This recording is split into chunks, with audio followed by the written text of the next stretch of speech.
రాష్ట్రంలోని ఎండుమిర్చి పండించిన రైతులకు ఇది నిజంగా తీపి కబురే. తెలంగాణ, ఆంధ్రప్రదేశ్ రాష్ట్రాల్లో ఎండుమిర్చి ధరలు భారీగా పెరుగుతున్నాయి. ముఖ్యంగా తెలంగాణలోని ఖమ్మం, వరంగల్ మార్కెట్ యార్డులో ధరలు ఆకాశాన్నంటున్నాయి.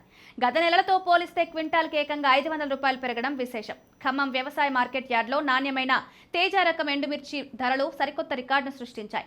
క్వింటాల్కు గరిష్ట ధర 14,500 వరకు పలికిందని మార్కెట్ అధికారులు తెలిపారు. సగటున క్వింటాల్కు 13,500 నుంచి 14,000 వరకు ధరలు నమోదవుతున్నాయి. గతంలో ఎన్నడూ లేనంతగా ఈ ఏడాది ఎండుమిర్చి ధరలు నిలకడగా పెరుగుతుండడం రైతులను సంతోషంలో ముంచెత్తుతోంది. ఈ ధరల పెరుగుదలకు ప్రధానంగా 2 కారణాలున్నాయని వ్యవసాయ అధికారులు చెబుతున్నారు. ఈ ఏడాది మిర్చి దిగుబడి అంచనాలకు తగ్గట్టుగా లేకపోవడం వల్ల మార్కెట్కు మిర్చి రాక తగ్గింది. అంతర్జాతీయ మార్కెట్లో భారతీయ మిర్చికి డిమాండ్ పెరగడం వల్ల విదేశాలకు ఎగుమతులు విపరీతంగా పెరిగాయి. దీంతో మిర్చి రికార్డు ధర పలుకుతోంది.